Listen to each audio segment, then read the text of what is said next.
Hey guys, I'm back. Another video today. I'm going to show you how to check your fuel pressure. And this is the 2006 Pontiac G6 again, 3.5 liter engine. It's just starting to rain, so I'm going to make this short and sweet. So basically, I went to Autozone, picked up this tool, part of their loan tool program. There's the part number, fuel pressure test kit.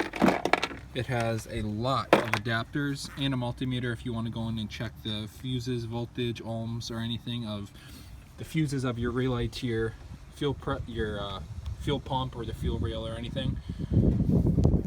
So this cap right here, again, this is the 3.5 liter, goes on right there. This is the test port, the Schrader valve for your to check your fuel pressure. And so I took that off.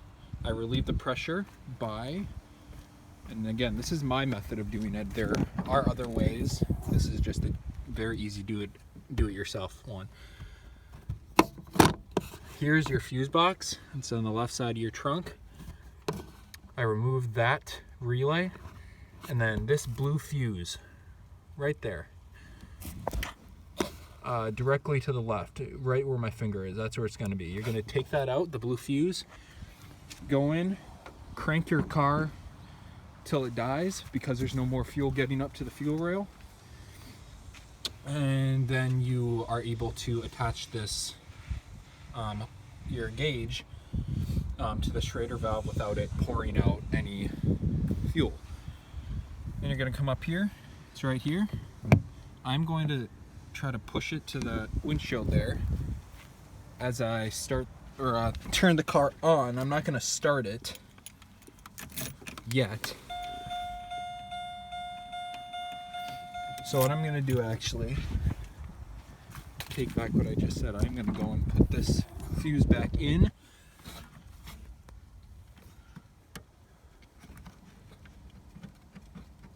And to get better access, I'm going to take the relay out first.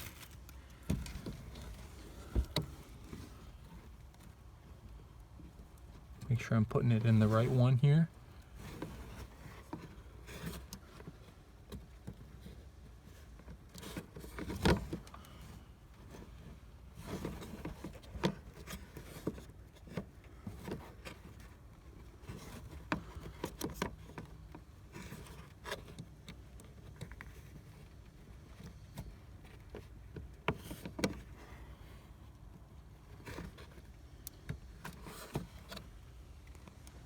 I don't know why this isn't going in.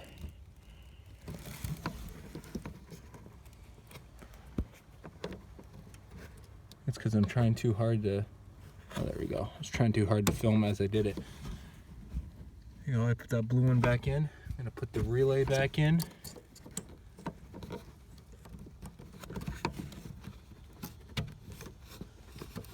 All right, it still has zero pressure in my fuel rail. So, guess how am I gonna do this with you while filming so you guys can see this?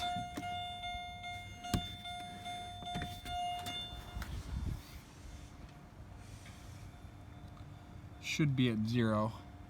Regardless, when I turn my car to the on position without starting it, it'll pop up. I'll show you guys what that looks like. I'm gonna prime the engine. And I could just hear my fuel pump turn on. Do it one more time. If this hose was a little longer, it'd be nice. So that is what the reading is, right at 50. Maybe a little bit closer to 51. For my car, the range should be 50 to 60. So I'm in that range, so that's good. Means the fuel pump is working.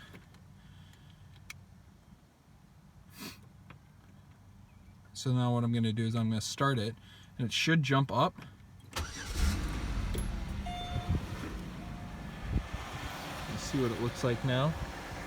Like I said, 50 to 60, now it is right at the 60. So that's good. Now I'm going to turn it off. And it should not drop significantly. If it is dropping significantly, it's back down to what it was at, 51. I did this before. I actually did this about a half hour ago. I came out and did it once, wanted to do this again and film it for a second time. It had dropped down to 40. Because my fuel pump and regulator are one assembly in my fuel tank, I'm gonna assume, which I shouldn't do, but I'm gonna assume that it's not that, especially because when I run it, I can hear a vacuum leak. And I thought that it was my PCV hose.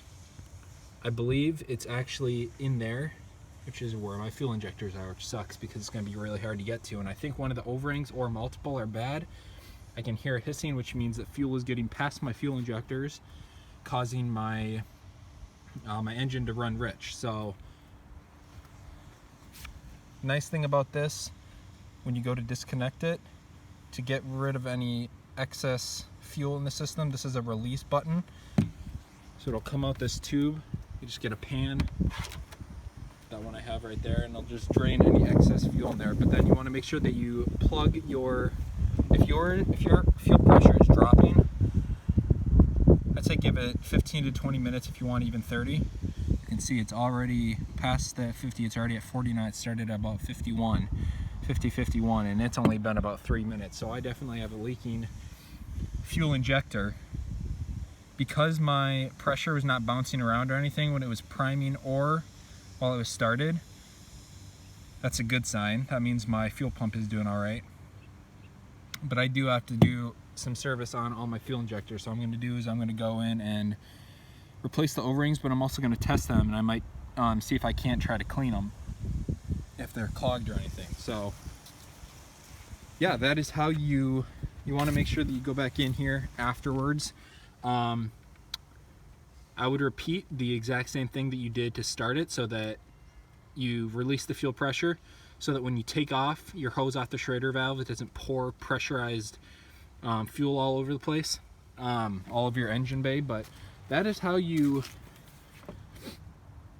test for your fuel pressure in your car, and it's really simple to find those specs. Go online, there's a ton of forums. I found it all over there. Ended up actually getting a service manual anyway that really helped me to figure out how to do this procedure. But if you like this, if it helped you guys out, please give it a thumbs up. Subscribe if you have not already, and please leave me a comment or two. Let me know what I could do better for any of my videos, and if they're helping you out. All right, see you guys next time. Thanks.